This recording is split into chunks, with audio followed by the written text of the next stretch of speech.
Not the front office. Not the medical staff who had spent weeks carefully managing the situation with precision and restraint. Not the thousands of fans who had packed the stadium for the home run derby, who had watched Shohei Ohtani step into the batter's box under the lights and do what Shohei Ohtani does, make the impossible look inevitable. Nobody saw this coming. Because the announcement didn't arrive the way these things are supposed to arrive. It didn't come at a scheduled press conference. It didn't come in a carefully worded statement released at noon on a Tuesday, designed to minimize coverage and control the narrative. It came immediately. Urgently. In the hours right after the home run derby, when the stadium was still humming with the residual electricity of what everyone had just witnessed. An emergency announcement. And the word that followed it changed everything. The home run derby had felt like a statement. That was the thing about it. Not just a spectacle, a statement. A declaration from Shohei Ohtani that whatever questions had been circling him in recent weeks, whatever quiet conversations had been happening behind closed doors about his knee and his workload and the sustainability of what he was being asked to do, none of it had reached the place inside him where the great ones keep their fire. He had stood in that batter's box and hit baseballs the way other men breathe. Naturally. Inevitably. With the casual violence of someone for whom the outer limits of human athletic achievement represent a comfortable cruising altitude. The crowd had responded the way crowds respond to Ohtani. With something that isn't quite noise and isn't quite silence but occupies the space between them. A collective holding of breath followed by an eruption. Over and over again. And then the derby ended. And then the announcement came. Dave Roberts entered the room and the reporters knew immediately that something was different. It wasn't the expression on his face, exactly. Roberts is a man who has managed through enough to maintain a surface composure that rarely cracks under the ordinary pressures of baseball. But there is a version of Roberts that the people who cover this team every day have learned to read, a version where the control is slightly too deliberate, where the stillness is slightly too constructed, where the careful neutrality of his expression is itself a signal. That was the version who walked into the room. He sat down. He placed both hands flat on the table in front of him. A reporter in the second row said later that the room felt like it did the moment before a storm makes landfall. Everything quiet.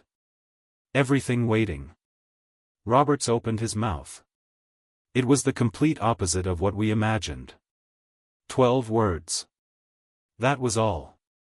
But in those 12 words, every assumption that had been constructed around the Shohei Ohtani situation, every careful reassurance, every routine procedure, every day-to-day evaluation, every "we're being cautious," collapsed like a structure that had been quietly undermined for weeks without anyone seeing the damage. The reporters started writing. Roberts kept talking. But the room's atmosphere had already shifted irrevocably, the way a room does when something has been said that cannot be unsaid. What he described next was not the story anyone had been told. The knee procedure, the drainage that had been announced in careful, clinical language as a precautionary measure, as a standard intervention for a standard condition, had revealed something during surgery that nobody in the organization had anticipated.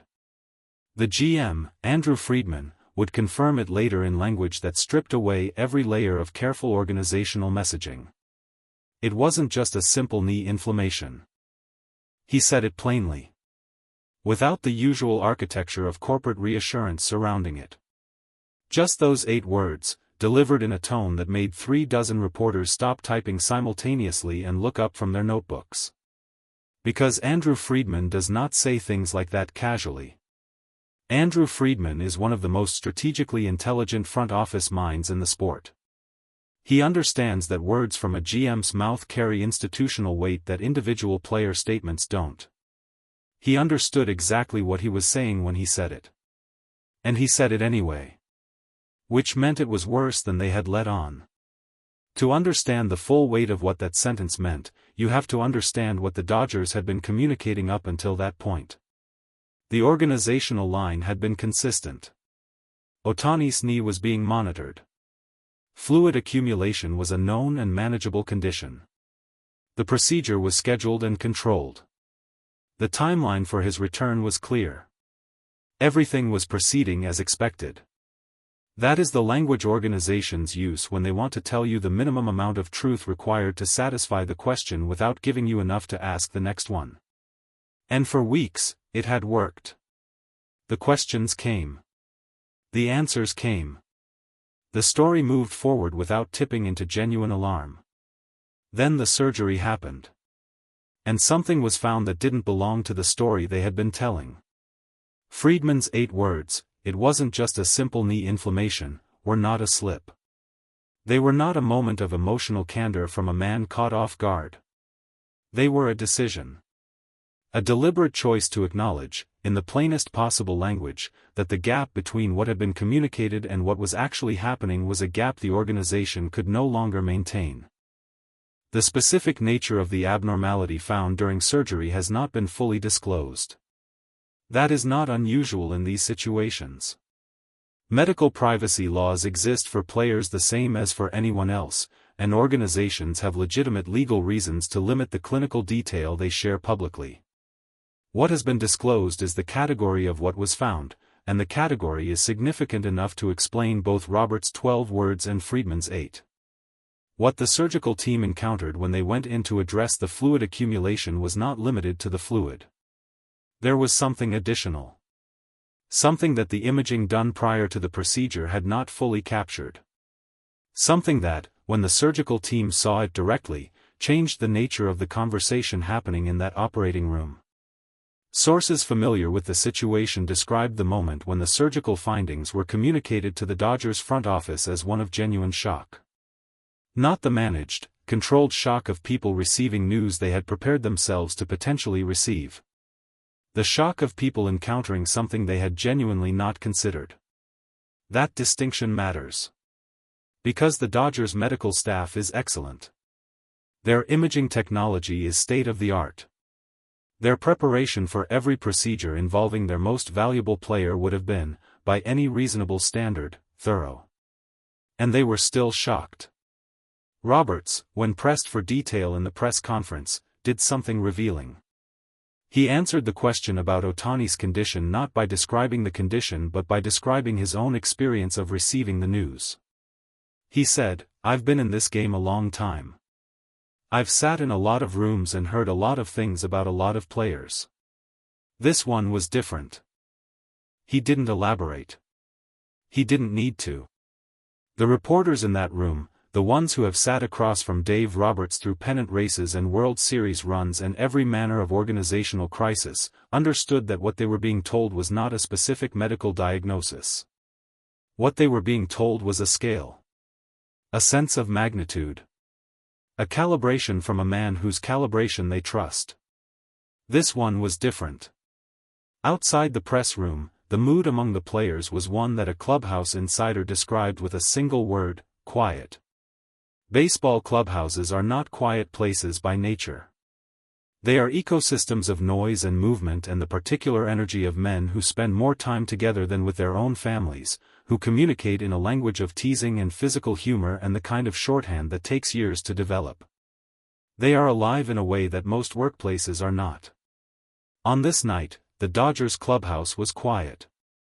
Players who were asked about the announcement gave the brief, careful answers of men who are still processing something and don't yet have the language to discuss it in public. Several declined to comment entirely. One veteran, who asked not to be named, said simply, "We all feel it. You don't need to say what it is. Everyone in there feels it." What they were feeling was not just concern for a teammate. What they were feeling was the particular weight that descends on a team when the architecture of everything they have built toward is suddenly revealed to be sitting on shakier ground than anyone knew. The timing of all of this is what makes it hit differently. The home run derby.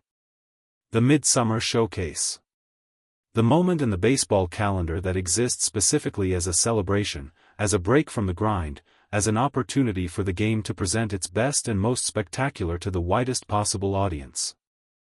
Ohtani had delivered exactly that.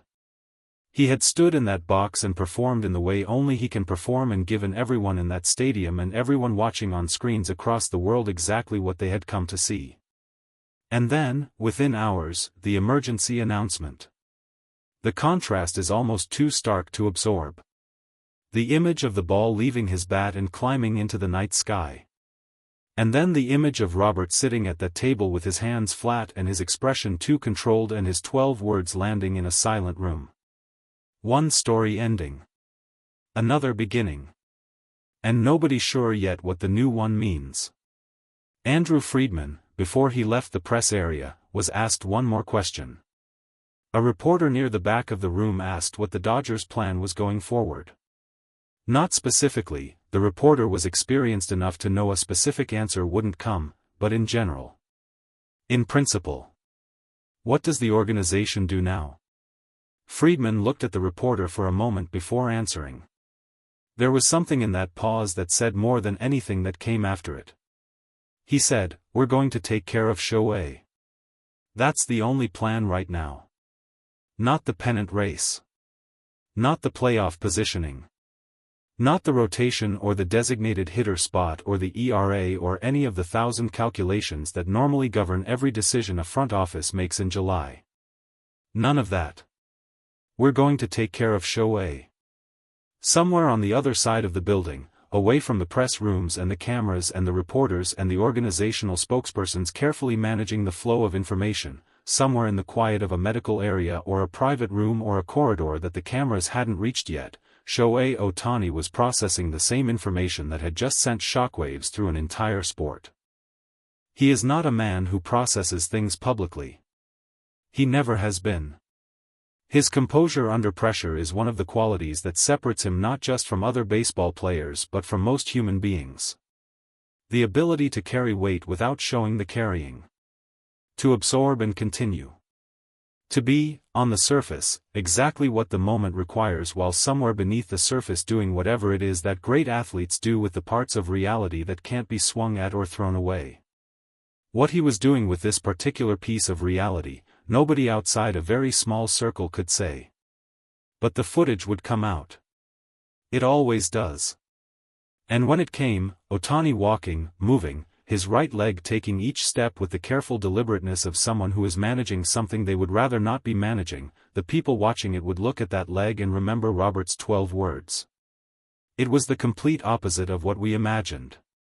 Tonight, the Dodgers have a player who hit baseballs into the night sky and made tens of thousands of people feel something they will remember for the rest of their lives. They also have a GM who used 8 words to dismantle weeks of careful organizational messaging.